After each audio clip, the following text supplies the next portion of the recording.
प्रणम्य परमात्मानं सिद्धं त्रैलोक्यवन्दितम् स्वाभाविक चिदानन्द स्वरूपं निर्मलाव्ययम् शुद्धजीवादिद्रव्याणां देशिकं च जिनेश्वरम् द्रव्यसंग्रहसूत्राणां वृत्तिं वक्षे समासतम् जीवमजीवमदवम् जिणवरवसहेण जेणनेतिष्ठम् देविन्दुविन्दुवन्दं वन्दे तं सर्वदा शिरसा कहे जीव अजीव जिनवर वृषभनि लोक में वे वंद्य सुरपति वृंद से वंदन करूं कर जोड़।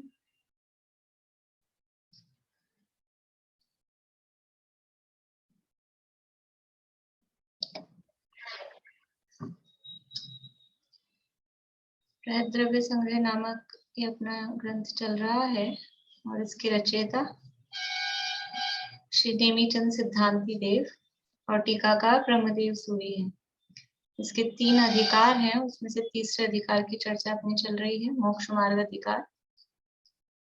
और इस मोक्ष मार्ग अधिकार में पहले मोक्ष मार्ग का वर्णन किया और अब ध्यान के संबंध में यह वर्णन कर रहे हैं। तो ध्यान क्यों करना चाहिए और ध्याता पुरुष का लक्षण कैसा होना चाहिए, उसके बाद में ध्येय कैसा होना चाहिए जिसका ध्यान करें, वो ध्यान करने वाला विषय क्या हो, उसके लिए यहाँ पर गाथाएं दे रहे हैं। 49वीं गाथा है, पाठ करते हैं। 35 16 56 चौदुग मेघम च जवह छायेह परमेठि वाचयाणम् अन्नं च गुरुवैसेन परमेष्टि वाचक 1 2 6 4 16 5 35 अक्षर जपो नित हर अन्य गुरु उपदेश से।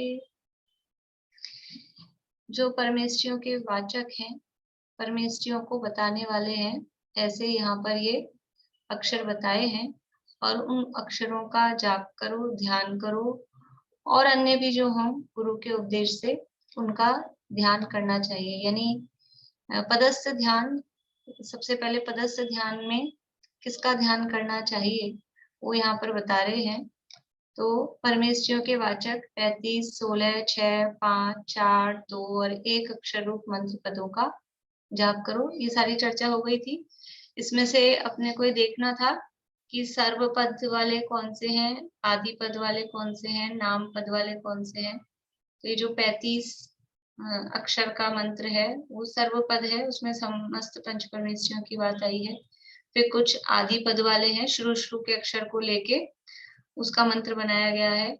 और कुछ नाम पद वाले हैं, अकेला अरहंत, सिद्ध, अरिहंत या 5 परमेष्टियों के नाम उसके आधार पे। तो ये उतने अक्षर के ये यहाँ मंत्र बताए गए हैं और उनका जाप और ध्यान करने की बात कही गई है। इसके संदर्भ में अपन ने यहाँ का तो अपन ने देख ही लिया था और ओम में पंच परमेष्टि किस प्रकार गर्भित है ये भी देख लिया था। इसके अलावा ज्ञानार्णव ग्रंथ के माध्यम से हमने और भी अन्य जो थे मंत्र, कुछ 1 2 एक्स्ट्रा और जो बन सकते थे वो भी अपन ने देखे। और ये इसका ध्यान करने का फल क्या होना चाहिए, यानी ये ध्यान क्यों करना है, ये अक्षरों के ध्यान से क्या सिद्धि होने वाली है, इन मंत्र पदों के ध्यान से क्या सिद्धि होने वाली है। तो वो सब भी, उसका भी कंक्लूजन ये था कि ये सब लौकिक कामनाओं की पूर्ति के लिए नहीं किए गए हैं, ये सब भी अपने उपयोग की एकाग्रता के लिए, वो जो मोक्ष पद की प्राप्ति है उसी के लिए ये सारे ध्यान कहे गए हैं। अभी अपन आगे पढ़ते हैं, ये टीका अपनी पूरी नहीं हुई थी, इसको आगे पढ़ाते हैं। ओम शब्द किस प्रकार से बना है, पंच परमेष्ठियों का आदिपद किस प्रकार से, ये सारी बात हो गई थी। इसके बाद में यहाँ से ये पेज नंबर है 235 नंबर पेज है, 235 नंबर पेज पे नीचे से पढ़ना है अपने को, बीच में से पढ़ते हैं। ओम शब्द निष्पन्न हुआ, इसके बाद मंत्र शास्त्र के सर्व पदों में सारभूत, इस लोक में और परलोक में इष्ट फल देने वाले इन पदों का अर्थ जानकर पश्चात अनंत ज्ञानादि गुणों के स्मरण रूप से और वचन के उच्चारण रूप से जाप करो। यानी पहली बात तो क्या कि ये जो जितने मंत्र कहे हैं परमेश्वरियों के वाचक, ये जितने भी कहे हैं ना, 35 अक्षर का है, 16 अक्षर का है, 5 अक्षर का है, 4 अक्षर का है, 2 अक्षर का है, ये सारे के सारे मंत्र, इसमें वाच्य क्या है, बता किसको रहे हैं ये सारे के सारे मंत्र, परमेष्ठी वाचक। पहला ही शब्द है गाथा में परमेष्ठी वाचक, परमेष्ठियों को बताने वाले हैं। तो ये जो मंत्र शास्त्र के सर्व पदों में सारभूत है, वो नमोकार मंत्र है। नमोकार मंत्र की महिमा अपने को सबको है ही, कोई ऐसा जैन नहीं होगा जिसको नमोकार मंत्र की महिमा नहीं हो, या नमोकार मंत्र नहीं आता हो, या नमोकार मंत्र से अपरिचित हो, ऐसा। और जो होगा वो दुर्भाग्यशाली होगा, वो जैन कहलाने लायक नहीं होगा। तो यानी नमोकार मंत्र है वो महामंत्र कहा जाता है, मंत्र राज, मंत्राधिराज, सर्व मंत्रों का राजा। जितने भी मंत्र हैं, चाहे जिन धर्म के अंतर्गत या अन्य मतों के भी जो भी हों, और जैनों में अपने जो भी कोई मंत्र चलते हों, उसमें कौन है सर्वश्रेष्ठ, उसका मंत्रों का राजा कौन है, ये नमोकार मंत्र। और ये नमोकार मंत्र में क्या है मंत्र, कोई मतलब ये महामंत्र क्यों है, ये तो अपने पंच परमेश्वरी वाला नमोकार मंत्र वाला पाठ पढ़ा था, देखा था। इसमें कोई कामना नहीं की गई है, केवल पंच परमेश्वरियों को नमस्कार किया है और फिर भी महामंत्र हो रहा है। कोई इसमें सर्व सिद्धि दाता की शांति कुरु कुरु की कुछ और अपने को हो जाए, मतलब इस तरह की कोई बात नहीं है कि इससे कोई सिद्धि अपने को हो जाए। पंच परमेश्वरियों को नमस्कार परक ये मंत्र है, और फिर भी मंत्रों का राजा है। क्यों है, क्योंकि वास्तव में कुछ मांगना वो तो जिन धर्म के अनुकूल है ही नहीं। मांगना तो ऐसी दुनिया में ही बुरा कहा जाता है, रहीमन वे नर मर गए जे नर मांगन जाए, ये तो रहीमदास जी भी कहते हैं कि वो तो मर जाना अच्छा है मांगने से। तो मांगना तो अच्छा है ही नहीं, मांगने से मिलता भी नहीं। देखो यहाँ अपने यहाँ कोई भी मंत्र या ये नमोकार मंत्र महामंत्र है और इसमें कुछ मांगा नहीं गया है, तो क्यों नहीं मांगा गया और ये क्यों महामंत्र है, बिना मांगे ही महामंत्र क्यों है? क्योंकि मांगना वो तो बेकार ही है ना, मांगना बिल्कुल व्यर्थ है। क्यों है व्यर्थ? कि मांगने, देखो मांगेंगे तो भी मिलेगा कि नहीं मिलेगा, और नहीं मांगेंगे तो भी मिलेगा कि नहीं मिलेगा। कि मांगेंगे तो भी अपने पुण्य प्रमाण ही मिलने वाला है, और नहीं मांगेंगे तो भी अपने पुण्य प्रमाण मिलने ही वाला है। तो फिर मांग कर अपने को अपने नीचे क्यों बने, मांग कर भिखारी वृत्ति क्यों ली जाए? इसलिए कुछ मांगा नहीं गया है, मांगने की वृत्ति अच्छी है ही नहीं। और कहीं कहीं भक्तियों में वो केवल समझ लीजिए कि व्यवहार से और भगवान के बहुमान के अंतर्गत, ऐसा कि मुझे दीजिए, निज पद दीजिए, इस तरह से आप सम कर लीजिए, इस तरह की बातें कहीं भक्तियों में आती हैं, तो वो मांगने के अंतर्गत नहीं है, उसमें भी वो कामना तो वही है, मुक्ति की ही प्राप्ति है।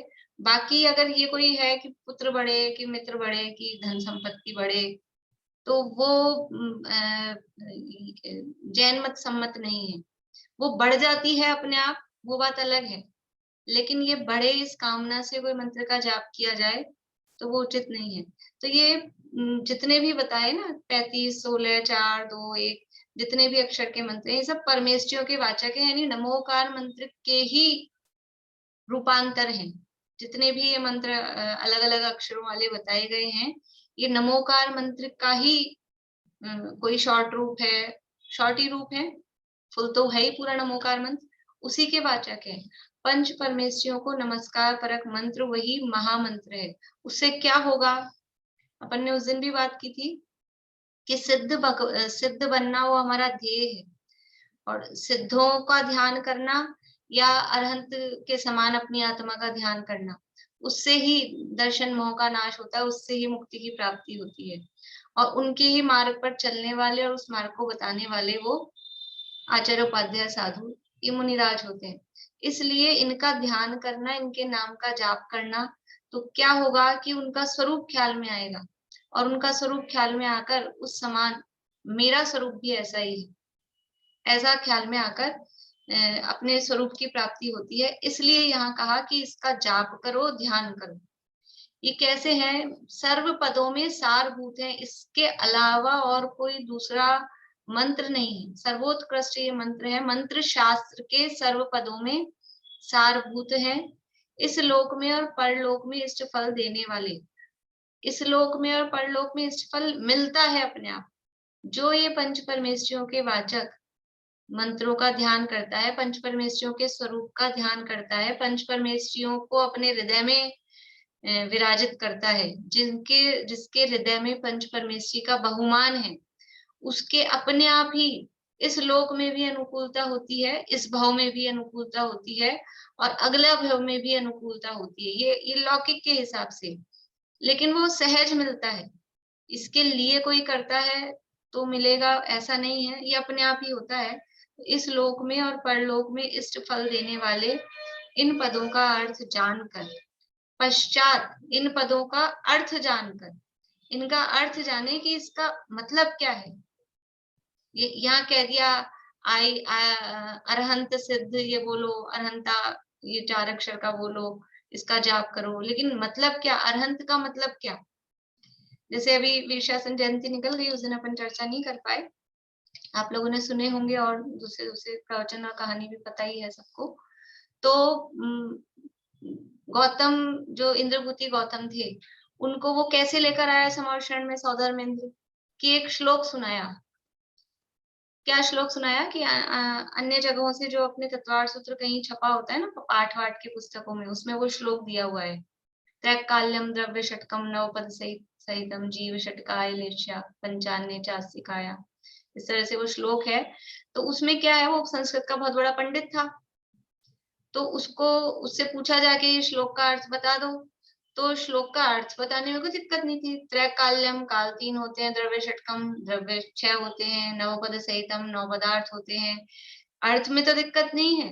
लेकिन अब वो पूछ ले सामने वाला कि 6 द्रव्य कौन से, 9 पदार्थ कौन से, 7 तत्व कौन से, पंच अस्तिकाय कौन से, तो नहीं पता।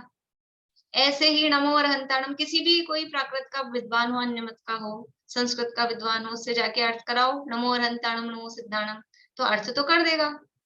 अरहंत को नमस्कार हो, सिद्ध को नमस्कार हो, आचार्य को नमस्कार हो, ऐसे अर्थ तो कर देगा। लेकिन अरहंत का मतलब क्या, अरहंत का क्या मतलब, सिद्ध का क्या मतलब, और शब्दों से अर्थ निकाले तो अरिहंत, अरि यानी शत्रुओं को, हंत यानी जिसने नाश कर दिया है, तो अरहंत का अर्थ तो उनके यहाँ पर ऐसा राजा होगा जिसने शत्रुओं का नाश कर दिया है। जो उसके राजा, दूसरे राजा दुश्मन होते हैं, वो उसका वो अर्थ निकाल लेंगे। लेकिन ये अरहंत पद है, ये शब्द नहीं है। पद का मतलब क्या है, ये एक विशिष्ट, यानी जैन शब्दावली, जैन धर्म की शब्दावली में ये विशिष्ट पद है, उसका स्पेसिफाई वही अर्थ होगा जो जैन डिक्शनरी में किया गया है, जो जैनों के यहाँ अरहंत शब्द का अर्थ किया गया है। आप शब्दों से अर्थ निकालोगे, वो अर्थ नहीं चलेगा।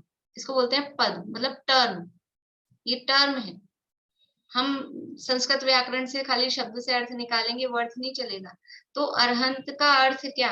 अरहंत का मतलब है 4 घातिया कर्मों का नाश करके, वो अरि, उनका नाश करके जो अरहंत चतुष्टय रूप विराजमान हुए हैं, उनका नाम अरहंत है, वो अरहंत कहलाते हैं। और फिर और जो जो उनकी विशेषताएं हैं वो सारी, तो उसका अर्थ जानकर, सिद्ध मतलब क्या? सिद्ध का शब्द अर्थ करेंगे ना, सिद्ध का मतलब है जैसे काम सिद्ध हो गया, सिद्ध हो गया मतलब हमको उसकी प्राप्ति हो गई, वो हो गया काम, उपलब्ध हो गया, उसको बोलते हैं ना ये काम तो सिद्ध हो गया अपना। ये काम कैसे सिद्ध होगा, ऐसा सिद्ध शब्द यूज में लेते हैं। तो शब्दों से अर्थ लगाएंगे तो वो दूसरे अर्थ लगेंगे, लेकिन सिद्ध का अर्थ क्या? ये सिद्ध शब्द नहीं है जैन टर्मिनोलॉजी में, ये सिद्ध पद है। सिद्ध पद का मतलब क्या? अभी आगे गाथाएं आने वाली हैं, वापस सारी पंच परमेश्वरियों का स्वरूप बताएंगे उसमें। लेकिन जिन्होंने, जो 8 कर्मों से रहित हैं, जो शरीर से भी रहित हैं, मतलब बिल्कुल अनजान आदमी को भी समझाए ना, तो सिद्ध मतलब क्या? जो शरीर से भी रहित हैं, जो कर्म से, 8 कर्मों से रहित हैं, जिनके अनंत गुण समस्त निर्मल रूप से प्रकट हो गए हैं, वो सिद्ध। तो ये सिद्ध का अर्थ है। तो ऐसे आचार्य का मतलब क्या? अब आचार्य तो दुनिया में बहुत मिल जाएंगे, स्कूलों में कॉलेजों में सब आचार्य प्राचार्य ये होते हैं, आचार्य जी करते हैं। लेकिन वो आचार्य नहीं। उपाध्याय मतलब बाहर में दुनिया में जो उपाध्याय है वो नहीं। और साधु, साधु तो बहुत ही मिल जाएंगे। लेकिन यहाँ आचार्य उपाध्याय साधु का मतलब क्या? कि जो विरागी होकर समस्त परिग्रह का त्याग करके नग्न दिगंबर मुनि हुए हैं, वो हैं ये साधु आचार्य उपाध्याय। तो इस प्रकार से इन शब्दों के, ये शब्द कहे हैं लेकिन ये वास्तव में पद हैं। इन पदों के, इन पदों का अर्थ जानकर, ये पद शब्द दिया, ये पद है, इन पदों का अर्थ जानकर पश्चात अनंत ज्ञानादि गुणों के स्मरण रूप से, अब इनका अर्थ जानेंगे तो फिर वो अनंत ज्ञानादि गुण कैसे हैं, उन गुणों का स्मरण करना। अकेला पद में नहीं, अरहंत सिद्धाचार्य उपाध्याय साधु ये पद जाने और इन पदों का जाप कर रहे हैं, लेकिन इन पद के माध्यम से ये किसके धारी हैं? ये अरहंत का मतलब क्या है? अनंत का मतलब है अनंत चतुष्टय, और अनंत चतुष्टय मतलब क्या? तो उन गुणों का स्मरण। अनंत ज्ञान किसे कहते हैं? कैसा ज्ञान होता होगा, उसकी कल्पना करें। शब्द बोलते हैं अपन अनंत ज्ञान, महिमा नहीं आती उसको, जरा हम विचार करके देखें, थोड़ी सी उसकी महिमा लाके देखें, तो ये होता है उन गुणों का स्मरण। अनंत वीर्य का मतलब क्या? कैसी शक्ति, कैसी अद्भुत शक्ति। अनंत ज्ञानादि गुणों के स्मरण रूप से और वचन के उच्चारण रूप से। स्मरण रूप से यानी मन में, और वचन का उच्चारण हुआ ये वचन से, वचन से भी और मन से भी, दोनों प्रकार से जाप करो। ये जो मंत्र शास्त्र के सर्व पदों में सारभूत, इस लोक में और परलोक में इष्ट फल देने वाले इन पदों का अर्थ जानकर पश्चात अनंत ज्ञानादि गुणों के स्मरण रूप से और वचन के उच्चारण रूप से जाप करो। उसी प्रकार शुभोपयोग रूप त्रिगुप्त अवस्था में मौन पूर्वक ध्यान करो। देखो जाप तो कैसे होगा? गुणों के स्मरण रूप और वचन के उच्चारण रूप। जाप है ना, जाप में तो जल्प चलेगा, या तो बहिर्जल्प भी हो अथवा अंतर्जल्प हो, अंदर अंदर जाप चलता हो, या बाहर से शब्द उच्चारण रूप जाप हो, वो तो जाप है। और ध्यान, ध्यान होगा मौन पूर्वक। शुभोपयोग रूप त्रिगुप्त अवस्था में मौन पूर्वक, मौन पूर्वक। अभी त्रिगुप्त यानी वो नीचे फुटनोट भी दिया है, मन वचन गाय की गुप्ती। एक बात यहाँ और मुझे यहाँ बतानी है कि यहाँ क्या कहा है।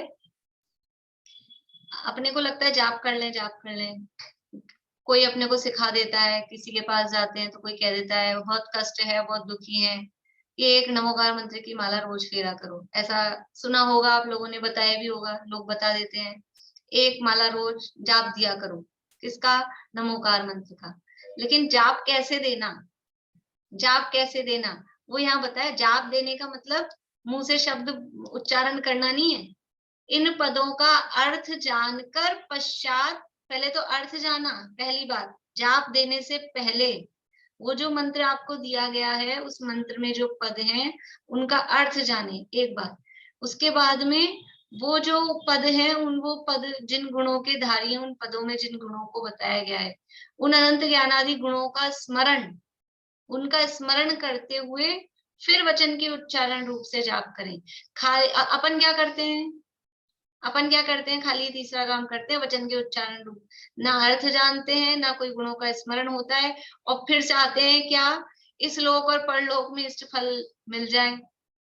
ये फल तो चाहते हैं, लेकिन काम जो बताया गया है पूरा कि पहले अर्थ जाना जाए, फिर वो गुणों का स्मरण पूर्वक, फिर ये वचन का उच्चारण रूप जाप, तब जाके वो कोई इस लोक और परलोक में लौकिक भी जो समझ लीजिए पुण्य की बंद होता है वो भी तब होता है बाहर में भी, और खाली उसी कामना से करते हैं तो वो पुण्य का बंद भी नहीं होता है, लेकिन अर्थ जानकर और वो गुणों का स्मरण, ये इसमें विशेष बात है।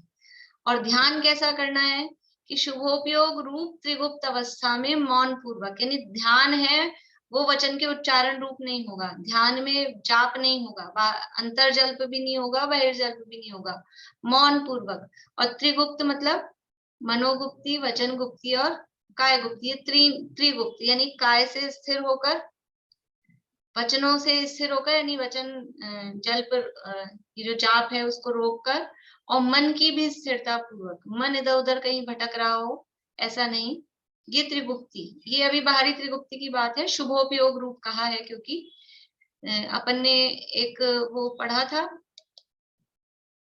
इसी में तत्वार्थ सूत्र में और मोक्षा प्रकाशक में, गुप्ती वाला प्रकरण। मोक्षा प्रकाशक में 7वें अधिकार में संवर तत्व संबंधी भूल थी ना, उसमें गुप्ती का अन्यथा स्वरूप, गुप्ती को कैसे मानता है, तो खाली काय चेष्टा ना करे, वचन से मौन रहे, मन में पाप रूप चिंतन न करे, उसको गुप्ती मानता है, ये भूल बताई थी। और ये प्रकरण इसमें भी दिया था, तत्वार्थ सूत्र में भी वही मोक्षा प्रकाशक का रेफरेंस देके दिया था, गुप्तियों की जहां भी चर्चा है ना 9वें अध्याय में वही। तो वास्तव में वो गुप्ती है नहीं, लेकिन यहाँ पहले ही कह दिया ये शुभोपयोग रूप, तो शुभोपयोग में बाहर में ये जो बाहर में मन वचन काय है उसकी स्थिरता, शरीर की स्थिरता, वचनों की स्थिरता मतलब वचन जल बाहर में बोलने का काम नहीं हो, और अंदर से मन की भी एकाग्रता, इधर उधर अशुभ में उपयोग नहीं जा रहा हो, बाहर से शुभोपयोग रूप, इसी को त्रिगुप्ती कहा है। तो यहाँ पर त्रिगुप्ती, तो शुभोपयोग रूप त्रिगुप्ती की बात की है। शुभोपयोग रूप त्रिगुप्त अवस्था में मौन पूर्वक ध्यान करो। देखिए नीचे फुटनोट में क्या कहा है, यह शुभोपयोग रूपी भाव हे बुद्धि से सम्यक दृष्टि जीवों को 4, 5, 6 गुण स्थान में आए बिना नहीं रहता, अज्ञानी उसको उपादेय मानता है। देखो ये जो गुप्ती की बात की ना, शुभोपयोग रूप है, मतलब वास्तविक गुप्ती कैसी होती है, सच्ची गुप्ती कैसी होती है, शुभ भाव रूप के शुद्ध भाव रूप, शुभाश्रव रूप के संवर रूप, संवर रूप है, संवर के कारण है ना, सगुप्ती समिति धर्म अनुप्रेक्षा परिचय जय चारित्र, ये संवर के कारण में दिए, तो वास्तव में गुप्ती है वो संवर रूप है। और संवर शुभ भाव रूप होता है कि शुद्ध भाव रूप होता है, शुद्ध भाव रूप होता है, इसलिए जो शुभोपयोग रूप कहा है त्रिगुप्ती, तो ये वास्तव में निश्चय गुप्ती नहीं है, लेकिन क्योंकि ये भी होती है, ये क्या कहा है कि चौथे, पांचवें, छठे गुणस्थान में वो हुए बिना रहती नहीं है। यद्यपि ये सच्ची गुप्ती नहीं है, सच्ची गुप्ती शुद्ध भाव रूप होती है, वितराग भाव रूप होती है, लेकिन फिर भी जब तक जीव चौथे में, पांचवें में या छठे गुणस्थान में है, तब तक वो शुभ भाव आए बिना रहता नहीं है।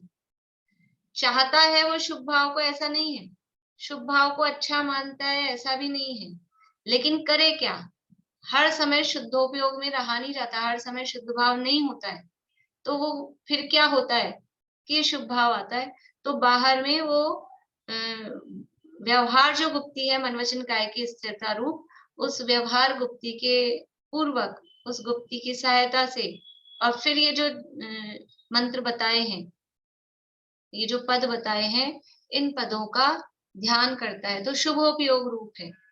शुद्धोपयोग में क्या होगा? शुद्धोपयोग में ये मंत्र पदों का ध्यान होगा क्या? शुद्धोपयोग की अवस्था में तो वो आत्म स्वरूप में लीनता है, तब फिर इधर विकल्प नहीं है मंत्रों की तरफ। लेकिन अभी क्योंकि अगर आत्म स्वरूप में स्थिरता नहीं हो रही है, तो फिर ये जो मंत्र हैं, इन मंत्रों का ध्यान करता है तो वो शुभ भाव रूप है, शुभोपयोग।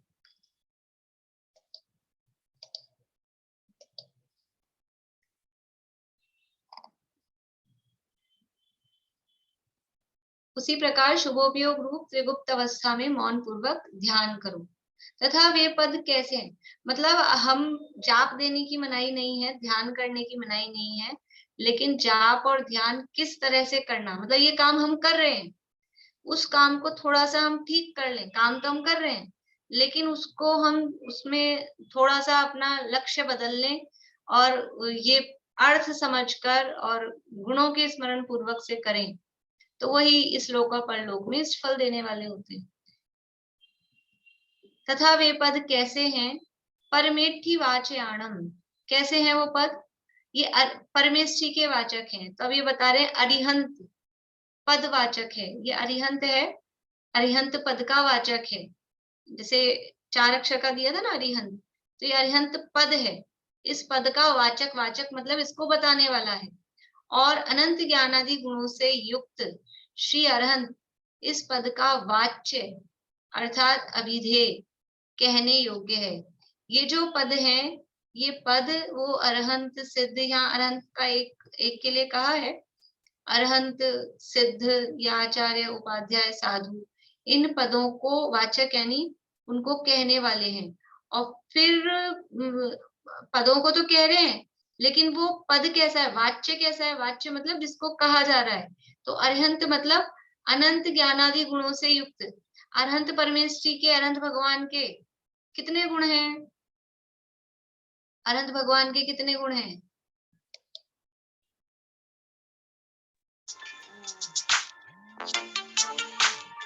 मैम मीना चाची बोलिए। 46 46 शिमला हवी 46 गुण 46 कविता जी 46 बढ़िया। अनंत भगवान के 46 गुण हैं। 46 हैं या कुछ और भी बता रहे हैं? सुमन जी अनंत गुण है। अनंत गुण है। कुछ लोग 4 उंगली दिखा रहे हैं, कुछ लोग 46 बता रहे हैं, और ये अनंत अनंत गुण है वास्तव में। तो देखो 46 तो वो बाहर के ही हैं, 42 तो, और उन 46 में से कितने हैं उनके खुद के? तो वो 4 हैं अनंत चतुष्टय, बाकी 42 तो सब बाहर के ही हैं। लेकिन अनंत भगवान में भी गुण कितने हैं? अनंत ही है, अनंत हम में ही है, तो उनमें क्यों नहीं होंगे? और उनमें भी वो निर्मलता प्रकट हुई है। वो कुछ 4 जो अघातिया कर्म है ना, अघातिया कर्म जितनी वो उतनी सी समझ लो अशुद्धि है, बाकी उनके भी अनंत गुण हैं। अब हम क्या कहा है यहाँ पर कि उनको कैसा मान रहे हैं? ये अरहंत पद का, अरहंत का मतलब क्या? अरहंत कहा जा रहा है, तो अरहंत अरहंत कह के भी हम अगर ध्यान में लाते हैं ना, तो हमको क्या दिखता है अरहंत के नाम पे? अरहंत के नाम पे हमको क्या दिखता है कि एक भगवान होंगे, ऐसे ऊपर होंगे, अधर होंगे, नीचे कमल होगा, इधर चंवर होंगे, छत्र होंगे, यही दिखता है ना। अरहंत के नाम पे क्या दिखता है अपने को? ऐसा समावशरण होगा, गोल गोल होगा, लोग बैठे होंगे, वो सब भी क्या है? वो अरहंत वास्तव में क्या है? अरहंत उस दिन कहा था मैंने, अरहंत सिद्धाचार्य पाठक साधु है परमेष्ठी पंड। क्या है ये सब? अरहंत क्या है? सब आत्मा की अवस्थाएं, ये आत्मा की अवस्था है। आत्मा दिखता है अपने को? अरहंत शब्द पद ये इसका ध्यान करने पर आत्मा दिखता है, शुद्ध आत्मा दिखता है। वो चमाचम सी दिखती है कि ऐसे छत्र होंगे, ऐसे चंवर होंगे, ऐसे ये स्वर्ण का कमल होगा, और ऐसा सोने जैसा शरीर, 500 धनुष की काया, भक्तामर का पाठ करें तो वो सब वो भी इमेजिन पता नहीं कितने लोगों को होता है, पर अगर कुछ लोग कर पाते हैं तो बस ये कर पाते हैं। लेकिन अरहंत मतलब क्या, सिद्ध मतलब क्या, ये वो उससे दिखाना किसको चाह रहे हैं, दिखाना किसको चाह रहे हैं, वो वाच्य, वो उसको देखा जाए तब वो ध्यान की सिद्धि होती है। तो ये अनंत ज्ञानादि गुणों से युक्त श्री अरहंत इस पद का वाच्य, वाच्य मतलब अभिधेय, अभिधेय का मतलब, अभिधेय और कठिन लगेगा, अभी इसका मतलब है कहने योग्य, अभिधेय का मतलब भी जिसको कहा जा रहा है जो कहने योग्य है, वाच्य मतलब भी जिसको कहा जा रहा है, जिसको बताया जा रहा है इसके माध्यम से, वो वाच्य। तो ये अरिहंत पद, ये अरिहंत पद ये वाचक है, ये पद कहने वाला है। जैसे यहाँ लिख दिया बोर्ड पे अरिहंत, यहाँ लिखा है, ये यहाँ स्क्रीन पे लिखा है अरिहंत, तो ये अरिहंत ये तो वाचक है।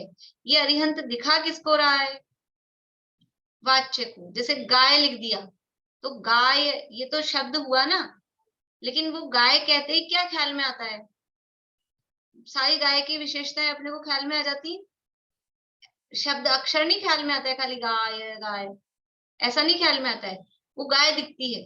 ऐसे ही अरहंत कहते ही अरहंत दिखने चाहिए, अरहंत कहते ही वो अनंत गुणों से युक्त। हमें तो 42 गुण, हम बोलते तो हैं अनंत भगवान के 4 अनंत चतुष्ट हैं, लेकिन हमको 42 तो दिखते हैं, हमको 4 भी नहीं दिखते हैं, अनंत की तो बात ही नहीं, हमको 42 दिखते हैं। वो समावरण के ऊपर और वो ऐसी मंद सुगंधित हवा चल रही है और सब जगह सुभिक्ष हो रहा है और ऐसी दिव्य ध्वनि खिल रही, वो सब दिखता है।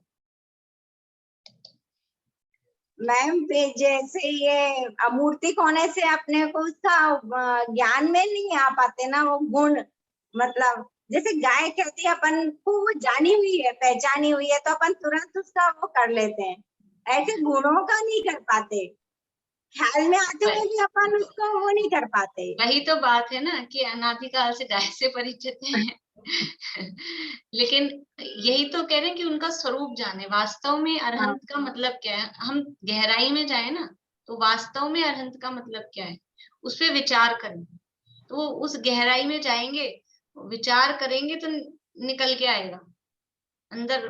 पर हम तो बस वो अपन उतना देख के संतुष्ट हो जाते हैं ना, अरहंत मतलब बस ये जो दिखाई दे रहा है वही छत्र चमर भामंडल, वही उतना देख के ही हो गया अरहंत का ध्यान।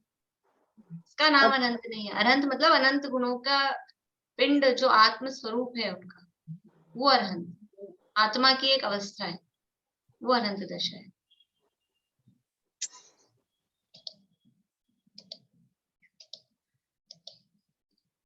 अरिहंत पद वाचक है और अनंत ज्ञानादि गुणों से युक्त श्री अरहंत इस पद का वाच्य अर्थात अभिधेय कहने योग्य है। इत्यादि प्रकार से पंच परमेष्ठी के वाचक हैं। ये एक अरहंत का उदाहरण दिया है, ऐसे ही सिद्ध पे, आचार्य पे, उपाध्याय, साधु, ये सब ये शब्द हैं, वो वाचक हैं, वो बताने वाले हैं, लेकिन वो हैं कैसे, उनका स्वरूप हमको ख्याल में आए।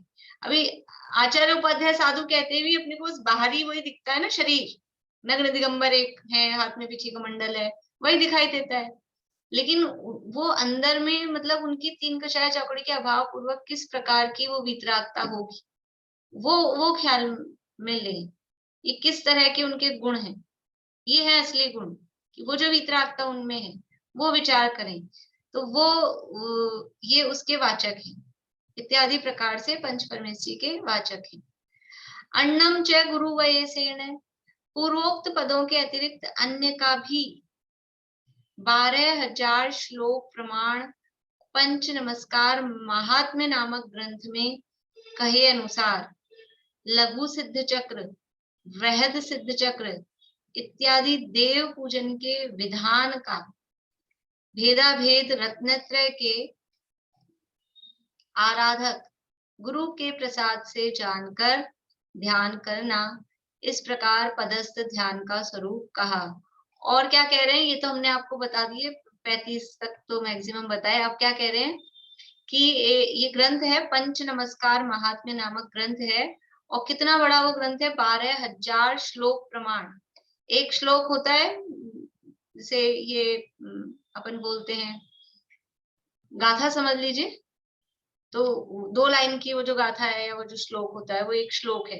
ऐसे 12,000 श्लोक प्रमाण, इतना बड़ा ये ग्रंथ है। उसमें लघु सिद्ध चक्र, बृहद सिद्ध चक्र, इस तरह से ये पूजन के विधान ये संस्कृत में मूल में दिए गए हैं।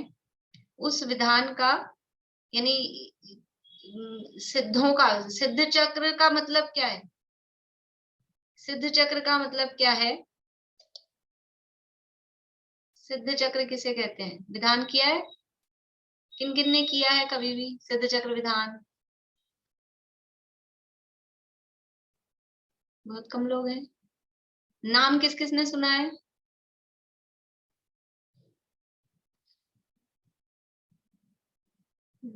कुछ लोग हैं जिन्होंने नाम भी नहीं सुना है। चलिए, सिद्ध चक्र विधान ये तो अपने समझ लो अष्टानिका का प्रसिद्ध विधान है, और अष्टानिका में लगभग सभी मंदिरों में किया जाता है। सिद्ध चक्र, चक्र का मतलब क्या होता है? सिद्ध चक्र मतलब एक गोले में सिद्धों को बिठा दें। चक्र का मतलब क्या होता है? चक्र यानी गोला। चक्र का मतलब होता है समूह। सिद्ध चक्र विधान सिद्धों के समूह को स्थापना करके और उनकी हम पूजन भक्ति आराधना कर रहे हैं, उसका नाम है विधान। विधान का अर्थ क्या है? तत्वार्थ सूत्र में पहले अध्याय में विधान शब्द है निर्देश स्वामित्व साधनाधिकरण स्थिति विधानतः, 7 नंबर का सूत्र है पहले अध्याय का। विधान का मतलब क्या है? विधान का मतलब है भेद प्रभेद करके। तो ये विधान जो अपन करते हैं, एक करते हैं पूजन, एक होता है विधान। पूजन क्या होती है कि पूजन शॉर्ट में होती है और उसी का विधान किया जाता है। विधान मतलब फिर बड़े में भेद प्रभेद सहित सारे।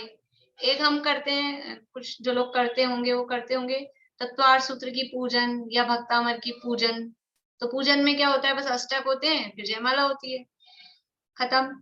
और जब विधान करते हैं तत्वार्थ सूत्र का या भक्तामर का, तो फिर कि वे पूरे एक एक अध्याय के एक एक सूत्र के अर्घ चढ़ाते हैं। भक्तामर में एक एक श्लोक, एक एक काव्य के अर्घ चढ़ाते हैं। तो वो पूरा डिटेल में जो होता है वो विधान। विधान मतलब है भेद प्रभेद से। तो ये सिद्ध चक्र विधान कि सिद्धों का जो समूह है, कितने हैं सिद्ध? सिद्ध भगवान कितने हैं? अनंत। अनंत सिद्ध परमेश्वरी भगवान है। उन अनंत सिद्ध परमेश्वरी भगवानों का जो समूह है, उनके गुणों का गुणगान करना, उसका विधान। उनके भेद प्रभेद कितने कितने सारे उसमें, मुझे समझ में नहीं आता कि कोई भी दोहा रिपीट नहीं होता है, कोई भी अर्घ रिपीट नहीं होता, मंत्र। और इतने सारे अर्घ और वो बनाए। अपने से तो 10 भी गुण नहीं गिनाए जाए। अपने से कहो कि आप सिद्ध भगवान के गुण गिनाओ, तो वो 8 ले दे के गिना देंगे, एक आध और गिना देंगे। तो ये लघु सिद्ध चक्र एक छोटा सिद्ध चक्र है, एक बृहद सिद्ध चक्र है। ये विधान है संस्कृत में। तो ये सब जो है ये पंच परमेश्वरियों के इसमें महिमा गाई गई है। इसके माध्यम से भेदा भेद रत्नत्रय के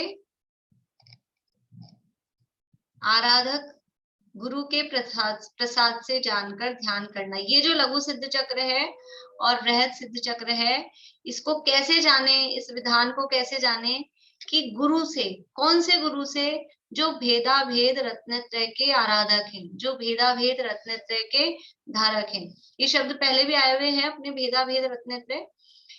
अभी समय अपना हो रहा है, शॉर्ट में समझते हैं। भेद रत्नत्रय क्या और अभेद रत्नत्रय क्या?